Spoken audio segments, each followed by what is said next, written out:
नमस्कार, आप देख रहे हैं संडे मेल। हमारे साथ आज मौजूद हैं हेमंत चौधरी जी। हेमंत चौधरी जी अपना दल युवा मंच के प्रदेश अध्यक्ष रहे हैं। लंबे समय तक इन्होंने अपना दल को खड़ा करने में अपना योगदान दिया है। चौधरी साहब सिद्धार्थनगर की भूमि से आते हैं, जो कपिल वस्तु और महात्मा बुद्ध की नगरी मानी जाती है। आप लखनऊ की राजधानी में प्रवास करते हैं।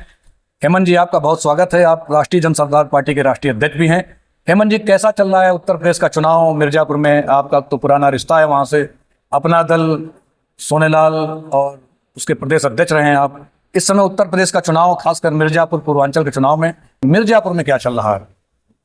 हमने सुना है पश्चिम बंगाल में एक बहुत बड़ा तूफान आने वाला है जी। और मुझे लग रहा है कि आज के इस इंटरव्यू को सुनने के बाद, आज जब दोपहर के बाद लोग सुनेंगे, हाँ, तो मिर्जापुर में भी बंगाल की तरह एक बड़ा तूफान आएगा। और उस तूफान में जो ये समाज की सौदागर हैं, हाँ, आदरणीय डॉक्टर सोनेलाल पटेल जी की बेटी अनुप्रिया पटेल जी, वो उस आंधी में उड़ जाएंगी। रही बात मिर्जापुर की, 6 चरण का चुनाव हो चुका है। 7वें चरण का चुनाव 1 जून को है, जो कि मिर्जापुर में होना है। वहां की जनता इनको भली बात पहचान चुकी है, जान चुकी है। रही बात अपना दल पार्टी की, तो अपना दल पार्टी में पिछले 5 साल से, जब से आशीष पटेल इस पार्टी को संभाले हैं, पूरी तरीके से कार्यकर्ताओं की एक लंबी फौज है, पदाधिकारियों की एक लंबी फौज है, जो कि नाराजगी उनके जेहन में भरा हुआ है। ये मियां बीबी दोनों लोग मिल करके पूरे पार्टी के जो रीढ़ की हड्डी हुआ करते थे, जिसमें नीलरतन पटेल जी, जिन्होंने अपना दल को कहीं ना कहीं खड़ा किया पूरी तरीके से सोनेलाल पटेल जी के साथ मिल करके, उनको इन्होंने खत्म किया। डॉक्टर आर के वर्मा, जो कि विधायक हुए, पार्टी के प्रदेश अध्यक्ष रहे, लंबे समय तक पूरे प्रदेश में उन्होंने यात्रा की, उनको कहीं ना कहीं खत्म करना किया जो है। जय कुमार जैकी, जो कि 2017 से 22 तक वो मंत्री थे, उनका प्रभाव खासतौर बुंदेलखंड के एरिया में बढ़ रहा था, उनको भी किसी ना किसी तरीके से इन लोगों ने खत्म किया। इसी तरीके से बहुत सारे वो नेता हैं जो कि इस पार्टी में आए, और वो राजनीति की दुनिया में जब आए, तो जाहिर सी बात है कि अगर कोई राजनीतिक दल कोई ज्वाइन करता है, पार्टी की सदस्यता ग्रहण करता है, तो राजनीति करने आता है, समाज में अपना नाम, पार्टी का नाम बढ़ाने के लिए आता है। लेकिन वही चीज आशीष पटेल और अनुप्रिया पटेल को पसंद नहीं है। उन्हें घोड़ा नहीं चाहिए, उन्हें समाज का घोड़ा नहीं चाहिए, उन्हें समाज का गधा चाहिए। वो व्यक्ति उनको कार्यकर्ता के रूप में चाहिए, जिसको वो छड़ी मारे और कहें कि बैठ जाओ तो बैठ जा, कहें तो खड़ा हो तो खड़ा हो जाए। अगर उस पार्टी में कोई अपना कद बड़ा करना चाहे, राजनीति करने का प्रयास करे, तो वो उन लोगों को ठीक नहीं लगता है, और उस व्यक्ति को कहीं ना कहीं वहीं पर खत्म करने का प्रयास करते हैं। और उन्होंने किया भी, काफी सारे लोगों को खत्म किया, हमें खत्म किया, हम जैसे अनेक लोगों को खत्म किया उसमें जो है। अमर सिंह चौधरी का भी चुनाव शायद आप लड़ा कर आए हैं अभी, वो भी शायद अपना दल से विधायक थे। जी जी जी, अमर सिंह चौधरी भी अपना दल से विधायक थे। कहीं ना कहीं उनका भी प्रभाव खासतौर पर पूर्वांचल के एरिया में कुर्मियों के बीच में बढ़ रहा था, तो उसको देखते हुए दोनों मियाँ बीबी ने कहीं ना कहीं उनका भी पैर काटने का काम किया। मतलब आप ये कह रहे हैं कि जैसे अमर सिंह चौधरी कुर्मी विधायक थे, जय कुमार सिंह जैकी कुर्मी जाति से आते थे, नीलरतन पटेल तो बनारस के ही कुर्मी हैं, 1995 से डॉक्टर सोनेलाल पटेल के साथ वो काम करते थे। हेमंत चौधरी, आप सिद्धार्थनगर से आते हैं, युवाओं को जोड़ा अपने पार्टी के साथ।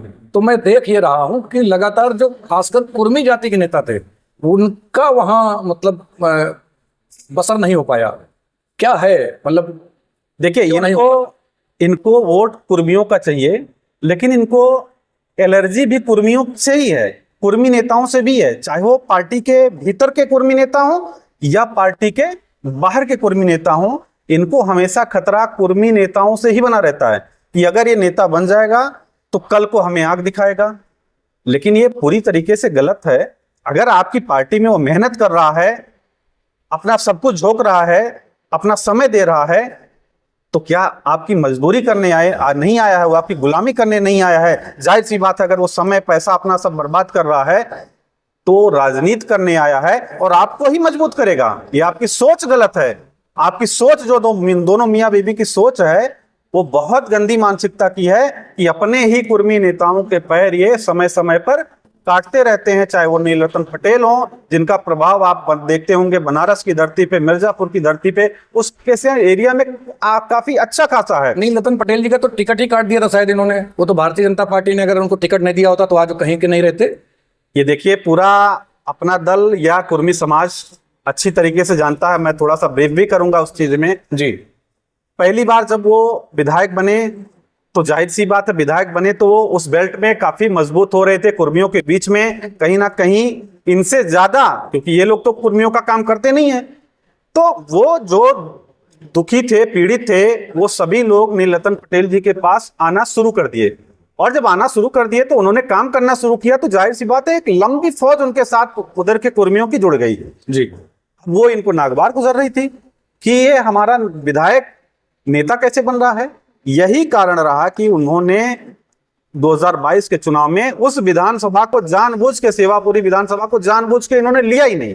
अच्छा, जैसे जहानाबाद में किया जी, जैसे जयकुमार जैकी के साथ किया, हालांकि वो तो किसी तरीके से जुगाड़ करके ले लिए वो वाली विधानसभा, लेकिन ये बेचारे जिस अपना दल को उसके पैर पे खड़ा किए थे, उसी अपना दल की नेता ने, मियां बीबी ने उनको अपाहिज बना करके एक व्हीलचेयर पे बैठा दिया। लेकिन धन्य हो प्रधानमंत्री मोदी जी का, जिन्होंने उस व्यक्ति को सहारा दिया जिसको इस दोनों मियां बीबी ने एक व्हीलचेयर पे बैठा दिया था, उन्होंने सहारा दिया और वो भारतीय जनता पार्टी के सिंबल पर सेवापुरी से चुनाव लड़वाया और व्हील चेयर पे बैठ करके वो व्यक्ति रिकॉर्ड मतों से जो है चुनाव जीता।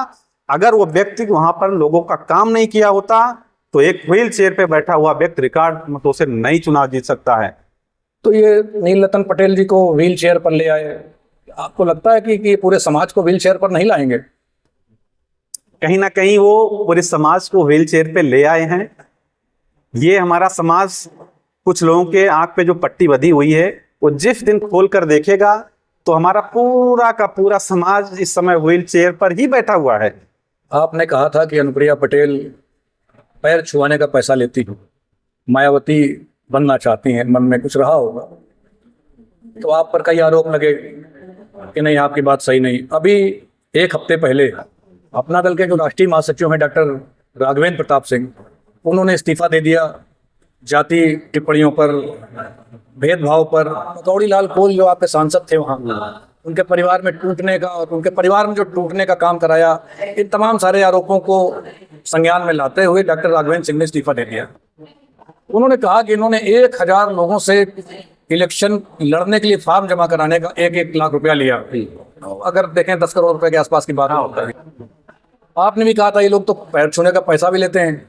आपकी बातें अब पार्टी के लोग ही जस्टिफाई कर रहे हैं। अभी जो मिर्जापुर में जो लोग बचे हैं या पार्टी में जो लोग बचे हैं, वो कैसे जी रहे हैं, क्या कर रहे हैं वो? देखिए, जब मैंने ये बात 2022 के लास्ट में अक्टूबर महीने में कहा था, तो बहुत सारे लोग उस बात पर, कुछ लोग भरोसा नहीं कर रहे थे कि हो सकता है ये द्वेष बस टिकट नहीं मिला उसकी वजह से ये बात बोल रहे हैं। लेकिन आज वो मेरी बात सच साबित हो रही है। पार्टी के ही लोग बाहर निकल करके और उस बात को बोल रहे हैं। आज आलम यह है कि 2022 के बाद उसी अपना दल के पदाधिकारी कार्यकर्ता पूरी तरीके से नाराज हैं। अगर आप अंदरूनी सर्वे करवा लीजिए, क्योंकि जितने भी हैं, कहीं ना कहीं इतने लंबे समय तक मैं काम किया हूं, सभी लोग टच में हैं, अक्सर बातें हुआ करती हैं। नाराजगी 95% कार्यकर्ता हो या पदाधिकारी हो अपना दल का, वो पार्टी से नाराज है। मियां बीबी के कामों से, कार्यों से, ये जो कर रहे हैं, समाज को बेच रहे हैं, उससे नाराज है। अब दिक्कत ये आती है कि वहां का कार्यकर्ता पदाधिकारी जाए कहां, सबसे बड़ा मुद्दा ये होता है।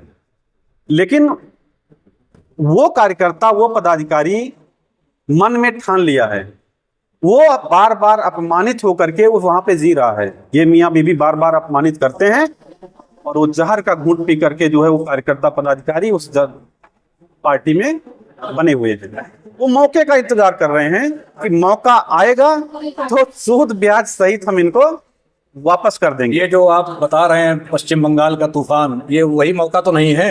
एग्जैक्टली ये वही मौका है, ये वही तूफान आएगा।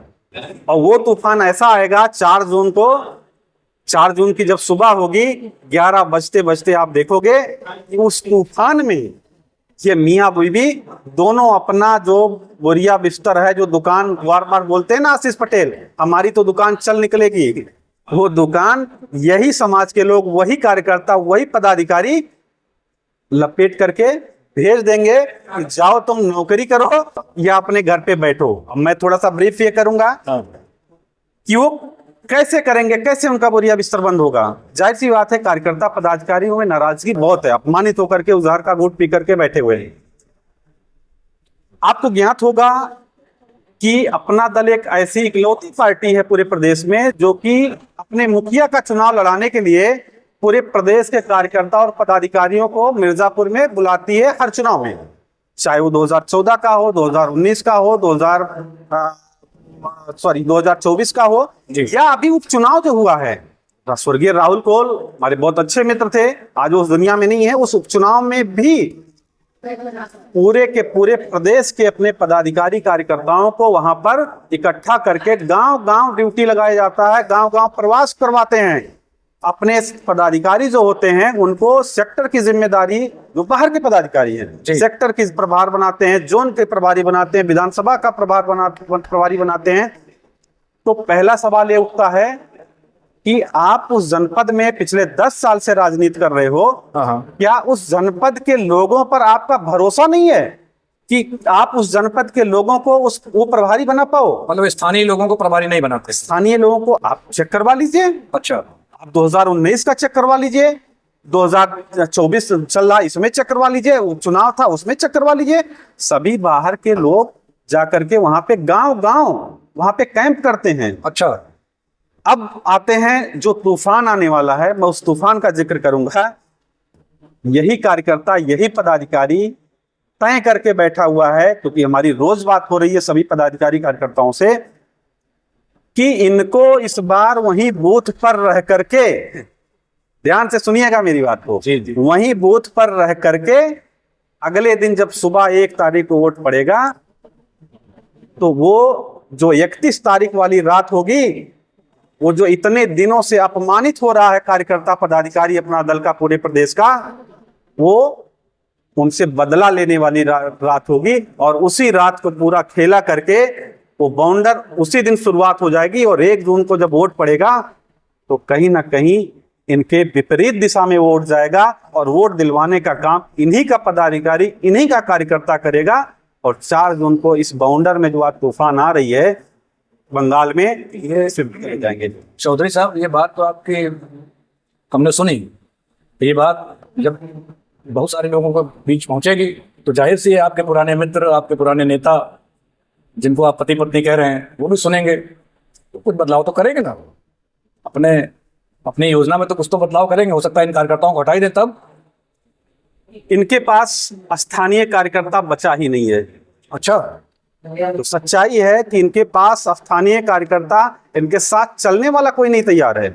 इनकी मजबूरी है, इनकी मजबूरी है कि ये बाहरी लोगों को, अपने पदाधिकारी कार्यकर्ताओं को वहां पर गांव गांव कैंप कराएं और प्रभारी की जिम्मेदारी सौंपे। और इसका टेलीकास्ट, अगर आप अभी पूरा दिन है, आप इसको खंगालिएगा, जब उपचुनाव हुआ है 96 का, तो इसका एक टेलीकास्ट इनके पदाधिकारी कार्यकर्ताओं ने 96 विधानसभा में दिखा चुके हैं। अच्छा, मतलब इसके पहले रिहर्सल हो चुका है। वो जिस गांव में बाहर के पदाधिकारी कार्यकर्ता कैंप किए थे, उसी रात को उन लोगों ने बड़ा खेला किया।